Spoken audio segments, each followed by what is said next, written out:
দীপুদা, দীঘা, পুরী, দার্জিলিং বাঙালির ঘোরার সেরা ডেস্টিনেশন অনেকের কাছে। কিন্তু এই প্রত্যেকটি জায়গার নিজস্ব কিছু ইতিহাস আছে। যেমন দীঘা, এর অতীত ইতিহাস বড়ই বর্ণময়। যেমন ধরুন, দীঘায় প্রথম জনবসতি ছিল না। প্রথম বসবাস করার জন্য দীঘায় এলেন এই ব্যক্তি, এবং তিনি হাতিতে চড়ে দীঘায় এলেন। কে সেই ব্যক্তি? জন ফ্রাঙ্ক স্নেথ। ইনি প্রথম দীঘার বাসিন্দা। বিভিন্ন জায়গার বিভিন্ন অতীত ইতিহাস আছে, তা তো আমরা সবাই জানি।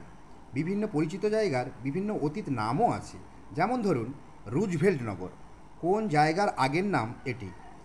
কল্যাণীর আগের নাম রুজভেল্ট নগর।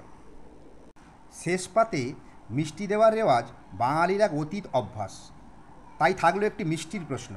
এই মিষ্টির নাম চুরপি। কিন্তু চুরপি তৈরি হয় এক বিশেষ প্রাণীর দুধ দিয়ে। কোন প্রাণীর দুধ দিয়ে এটি তৈরি হয়? চামড়ি গায়ের দুধ দিয়ে তৈরি হয় চুরপি। বলা হয় এটি ভারতের একমাত্র অ্যাংলো ইন্ডিয়ান গ্রাম। গ্রামটির নাম কি? মেকলাস্কিগঞ্জ।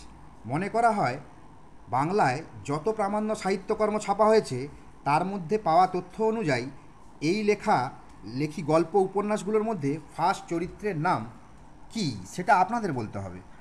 নিরঞ্জন ফার্স্ট চরিত্রের নাম।